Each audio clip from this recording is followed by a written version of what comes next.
नमस्कार।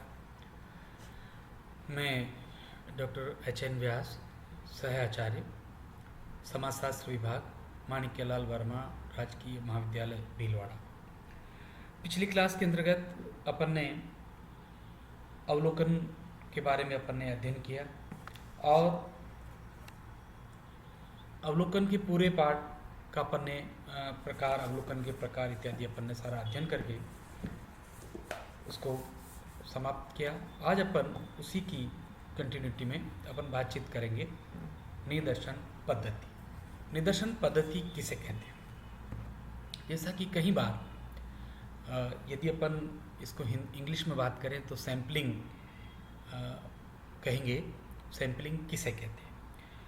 तो सैम्पलिंग हम उसे कहते हैं जिसमें सामान्य भाषा में अपन बातचीत करते हैं तो सैम्पलिंग उसे कहेंगे जिसमें इकाइयों का चयन, है ना, कि जिसका समग्र में से जो चुनी हुई इकाइयां हैं उनका उसका एक प्रतिनिधित्वपूर्ण जो चयन होता है उसको अपन लोग निदर्शन कह सकते हैं।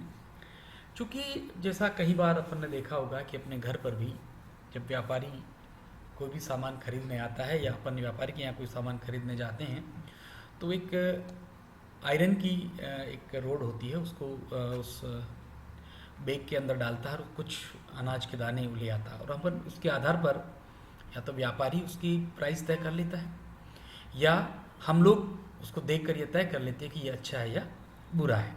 इसी तरीके से ग्रामीण क्षेत्रों में जो दुग्ध उत्पादन केंद्र हैं, जो कलेक्शन सेंटर्स हैं, वहाँ पर भी हम पर कई बार देखते हैं कि जब दुग्ध उत्पादनकर्ता अपना दूध को लेकर जाता है तो सबसे पहले जो दूध क्रय करने वाला बंदा है जो कि वहाँ पर डेयरी पर ऑलरेडी रहता है वो उसमें से कुछ हिस्सा दूध का ले लेता है, 100 ml, 50 ml, और उसके बाद आपके दूध का नाप कर लेता है और उसके बाद उस जो सैम्पलिंग जो लिया उसके आधार पर आपके पूरे दूध की प्राइस तय करता है। तो उसको अपन लोग सैम्पलिंग कहते हैं। जैसा कि स्पष्ट है, सामाजिक विज्ञानों में सामान्यतः मनुष्य एवं उनके समूह का अध्ययन एवं अनुसंधान किया जाता है। ये समूह छोटे एवं बड़े दोनों प्रकार के हो सकते हैं। इन बड़े समूह का अध्ययन एवं अनुसंधान एक जटिल प्रक्रिया है क्योंकि इतना बड़ा समग्र जो होता है उसका अपन लोग अध्ययन नहीं कर पाते हैं। अतः उस समूह के अध्ययन के लिए उसमें से कुछ व्यक्तियों को चुनकर उनका अध्ययन कर लिया जाता है। चुनाव की यही प्रक्रिया निदर्शन, प्रतिचयन, प्रतिदर्शन आदि नामों से जानी जाती है। निदर्शन सामाजिक अनुसंधान एवं सर्वेक्षण की आधारशिला है। यह आधारशिला जितनी मजबूत होगी उतना अनुसंधान के परिणाम उतने ही विश्वसनीय एवं परिशुद्ध होते हैं। निदर्शन की प्रक्रिया को अत्यंत प्राचीन काल से अनुसंधान कार्य रीति के एक वेद एवं शीघ्रता के साथ कार्य करने के ढंग के रूप में प्रयोग में लाया जाता है। क्षेत्र से अनुसंधान संबंधी अध्ययन हम मुख्य रूप से दो प्रकार से करते हैं। एक संगणना विधि जिसको इंग्लिश में कहते हैं सेंसस मेथड, और दूसरी जो विधि है हमारी निदर्शन विधि जिसको कहते हैं सैम्पलिंग मेथड। तो सबसे पहले हम बात करते हैं कि संगणना विधि, सेंसस मेथड क्या है। जैसा कि नाम से ही बहुत ही अच्छे तरीके से आपने स्पष्ट कर लिया होगा और अभी रिसेंटली हमारी इस कोविड-19 की वजह से जो जनगणना होने वाली थी वो नहीं हो पाई, लेकिन अभी बहुत जल्दी ही। तो मैं आपको बता रहा था कि अभी रिसेंटली हमारी जो सेंसस की गणना होनी थी, सेंसस सर्वे, परंतु कोविड-19 की वजह से उसको थोड़ा आगे बढ़ा दिया गया है। वो अब 2021 में इसका संपादन होगा। तो जो सबसे पहले जो हमारी सेंसस मेथड है, संगणना विधि कहलाती है। इस विधि के अनुसंधानकर्ता क्षेत्र का अध्ययन करता है, संपूर्ण क्षेत्र का अध्ययन करता है। वह उस क्षेत्र की प्रत्येक इकाई से संपर्क स्थापित कर जानकारी प्राप्त करता है। अनुसंधान एवं सर्वेक्षण के प्रारंभिक वर्षों में संगणना पद्धति ही अध्ययन की संगणना पद्धति से ही अध्ययन किया जाता था। संगणना विधि वहाँ आवश्यक होती जहाँ किसी विषय का गहन अध्ययन करना हो, उच्च स्तर की शुद्धता एवं विश्वसनीयता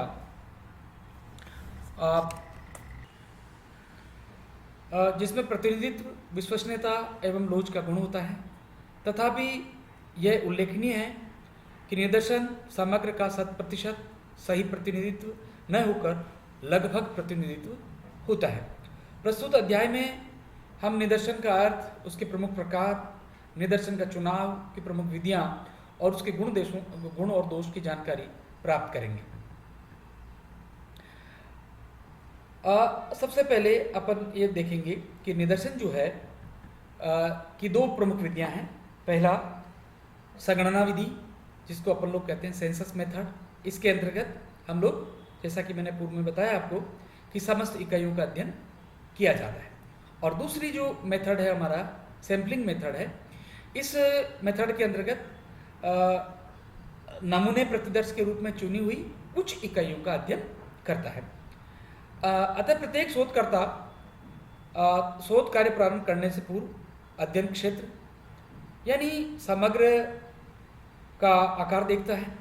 जब भौगोलिक दृष्टि से समग्र का आकार विस्तृत हो या समग्र में सम्मिलित इकाइयों की संख्या अधिक होने के साथ ही समय, धन तथा कार्यकर्ताओं की होने की स्थिति में सभी इकाइयों का अध्ययन संभव नहीं हो पाता है। ऐसी दशा में कुछ इकाइयों के अध्ययन से संपूर्ण समूह की जानकारी प्राप्त की जाती है। इन चुनी हुई इकाइयों को निदर्शन कहते हैं। इस प्रकार निदर्शन विशाल समग्र का एक अंश होता है। निदर्शन को समग्र का प्रतिनिधि तभी कहा जाएगा जब इसमें समग्र की सभी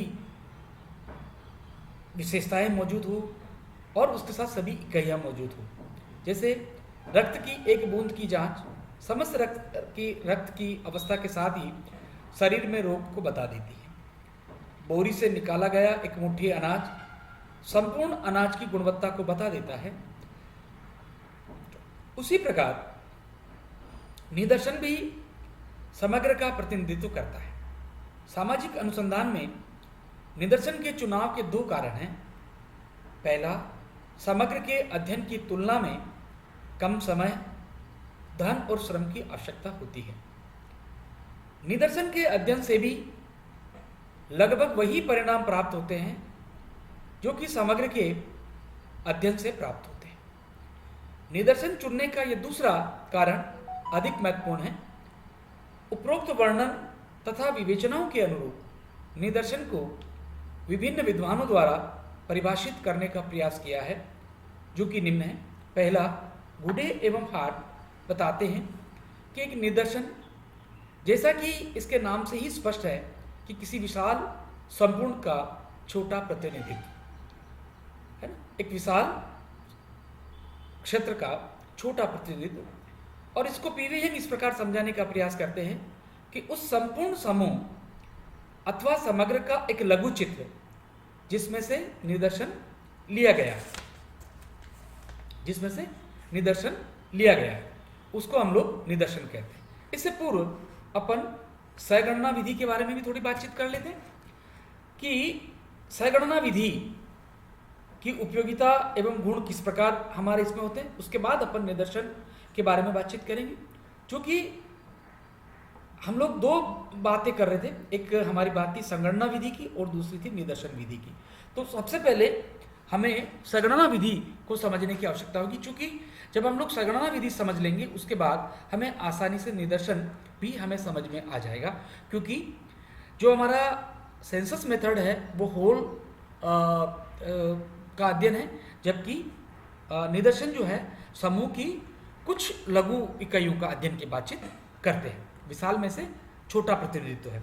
तो सबसे पहले संगणना विधि की उपयोगिता इस प्रकार है। संगणना विधि का उपयोग ऐसे अनुसंधानों के लिए किया जाता है जिसमें सबसे पहले जिनका आकार सीमित हो। छोटे क्षेत्र में हम लोग सेंसस मेथड को फॉलो कर सकते हैं। दूसरा, जिसमें विविध गुणों वाली इकाइयाँ हो, जिसमें विभिन्न डिफरेंट डिफरेंट टाइप के फैमिलीज हो या कुछ लोग हो जिनका हमें अध्ययन करना, जिसका हम लोग सैम्पलिंग नहीं कर सकते हैं, क्योंकि अगर सैम्पलिंग करेंगे तो कई सारा हिस्सा हमारा छूट जाएगा। तीसरी बात जब हम लोग करते हैं, जब प्रत्येक इकाई का अध्ययन करना आवश्यक हो। कई बार ऐसी रिसर्च होती है, जैसे हमारी पूरा सेंसस जनगणना की जब हम लोग बातचीत करते हैं तो हम जनगणना का 5 परिवारों का अध्ययन करके 50 परिवारों पे उस जनगणना की संख्या को अप्लाई नहीं कर सकते हैं। ऐसी स्थिति में हमें होल सोसाइटी का अध्ययन करना पड़ेगा। तो ये जो संगणना विधि है वो वहाँ पर इसका प्रयोग करते हैं जहाँ पर समग्र की सभी इकाइयों का अध्ययन करने की आवश्यकता हमें महसूस हो, तभी इस विधि का प्रयोग करना चाहिए। जहाँ परिशुद्धता की अत्यधिक मात्रा अपेक्षित हो, ऐसी कई बार रिसर्च होती है जिसमें परिशुद्धता रखनी चाहिए। हमें 100% सैम्पलिंग की बात करेंगे तभी जाके हमारे प्रॉपर रिजल्ट आ पाएंगे। इसी दशा में हमें उसका हमारा संगणना विधि का प्रयोग करना चाहिए। नेक्स्ट, जहाँ अनुसंधानकर्ता के पास पर्याप्त साधन हो। कई बार ऐसा भी होता है कि जहाँ अनुसंधानकर्ता बहुत रिच भी होते हैं और उनके पास पर्याप्त साधन की बात कर सकते हैं। अब अपन बातचीत करते हैं कि संगणना विधि के प्रमुख गुण क्या हो सकते हैं। इस विधि के द्वारा प्राप्त तथ्य एवं सूचनाएं अत्यधिक विश्वसनीय एवं परिशुद्ध होती है, क्योंकि इसमें क्षेत्र की सभी इकाइयों का अध्ययन किया जाता है। इस विधि में प्रत्येक इकाई के बारे में विस्तृत जानकारी प्राप्त की जाती है। इस विधि में प्रत्येक इकाई के बारे में विस्तृत जानकारी प्राप्त कर ली जाती है। और नेक्स्ट, जब क्षेत्र की प्रत्येक इकाइयों में अनेक विविधताएं एवं विभिन्नताएं हो, तब संगणना पद्धति ही अध्ययन की एकमात्र उपयोगी विधि मानी जाती है। संगणना विधि की कुछ लिमिटेशंस भी है, उसको भी अपन देख लेते हैं।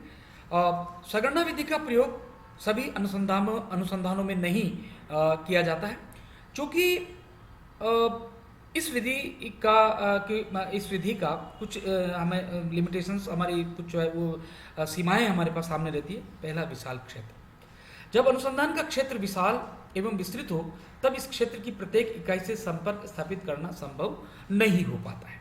अर्थात जब क्षेत्र विशाल हो तो ऐसी स्थिति में प्रत्येक इकाई से हम लोग संपर्क नहीं कर सकते हैं, इसलिए हमें ये हमारे लिए कई बार अनुपयोगी हो जाती है। दूसरी, खर्चीली विधि।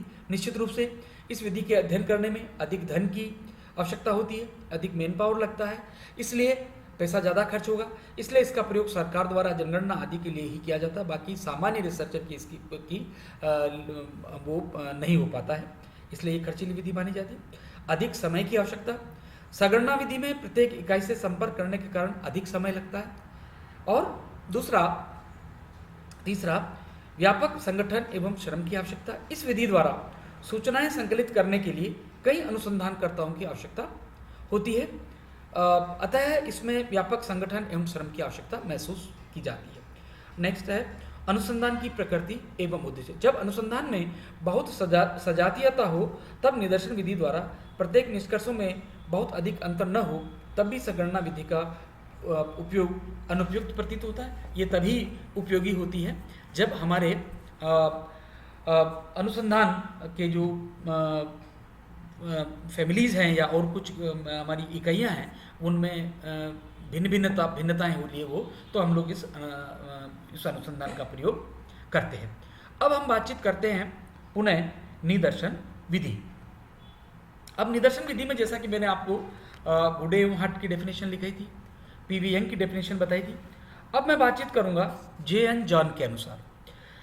जे.एन. जॉन ने एक निदर्शन की जो बातचीत करते हैं, वो कहते हैं समग्र से चुने गए व्यक्तियों के किसी ऐसे समूह को जिसमें सभी व्यक्ति सम्मिलित नहीं होते, समग्र का एक निदर्शन कहा जाता है। जिसमें सभी व्यक्तियों को सम्मिलित नहीं किया जाता है, उसमें से कुछ इकाइयों को चुनकर उस समूह में से छांट लेते हैं, उनका अध्ययन करते हैं।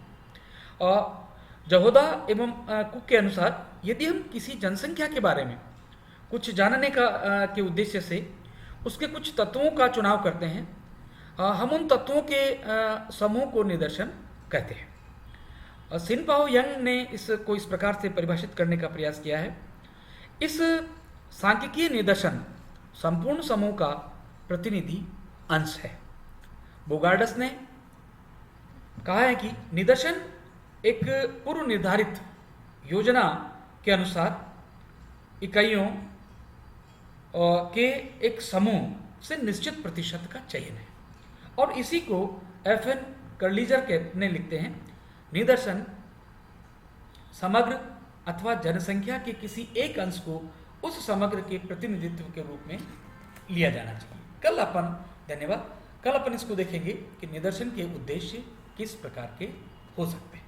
धन्यवाद।